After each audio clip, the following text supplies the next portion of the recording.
was a surprise because, you know, she was never down to come, and at last minute she decided that she wanted to come there, and the whole thing just took on a different level because Catherine, about 4 years ago now, was asked to photograph a Holocaust survivor, and he was there, and when she greeted him, she just hugged him, and lovely pictures, and then she met Yvonne Bernstein, and Yvonne Bernstein hugged her, and it was just amazing pictures. And of course, she went to 2 tables, and William and Prince William, and they just enjoyed talking to these people that survived the horror of the death camps. I'm honoured to join you today to mark Holocaust Memorial Day and to remember the millions murdered during the Holocaust and in subsequent genocides. We also remember those survivors who have lived with the scars, both mental and physical. Their bravery in sharing with us the most harrowing moments of their lives are extremely powerful and ensure we never forget. I assure them we never will. On this, the 80th anniversary of the liberation of Auschwitz, we also recall those who risked their own lives to help and save others. They risked death, torture, and persecution to defy the aggressors. It has been a great honour for Catherine and I to join you all today. Thank you. I thought there was the service afterwards, candles everywhere, and an amazing cellist playing absolutely wonderful. Everything's superb. There was a message from the Chief Rabbi. The Prime Minister, Keir Starmer, gave a speech. Most of the cabinet was there.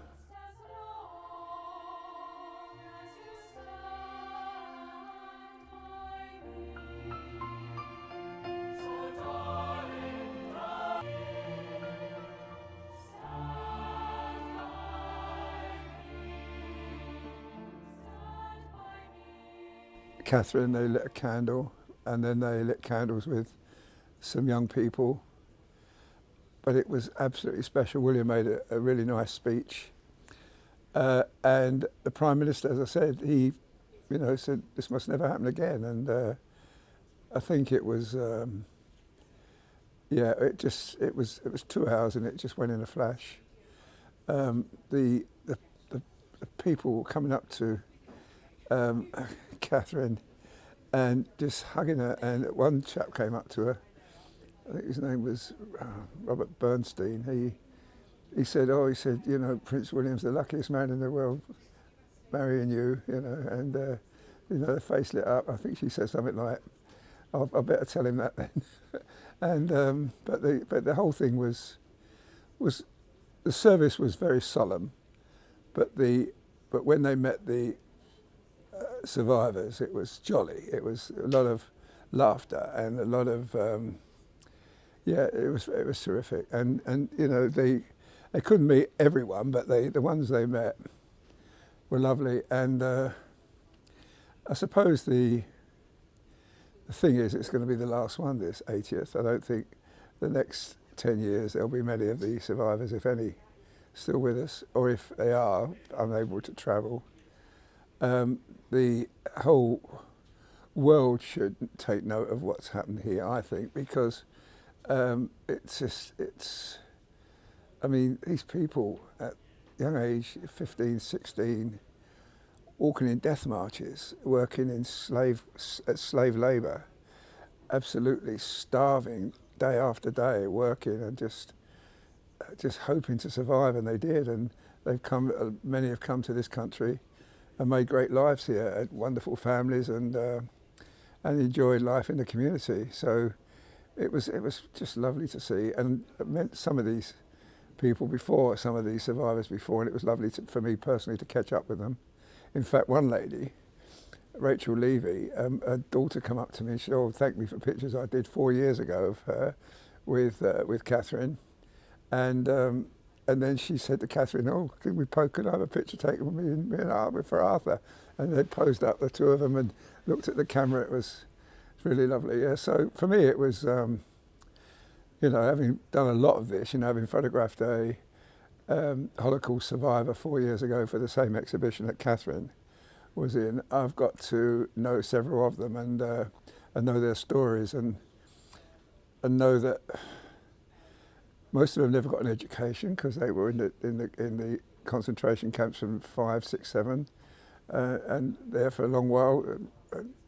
And certainly one man there, Manfred Goldberg, he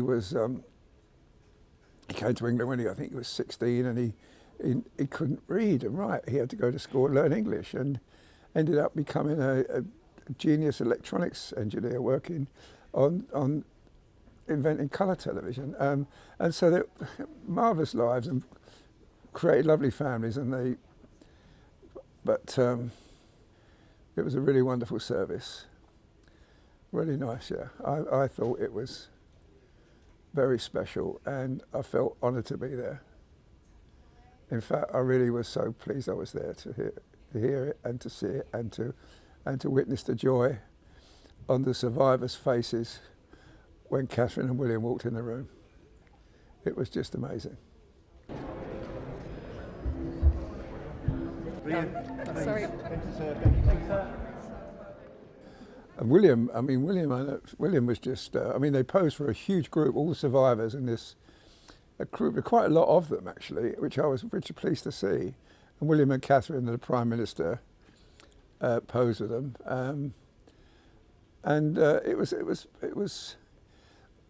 It was an anniversary of a terrible thing, a terrible, terrible, terrible crime against these Jewish people, gypsies, gay people, people that Hitler didn't like.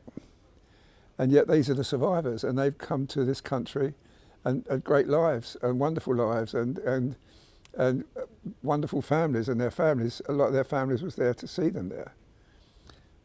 So it was almost a triumph. It was almost like two fingers to Hitler, you know, you couldn't kill us, and this is what we've achieved.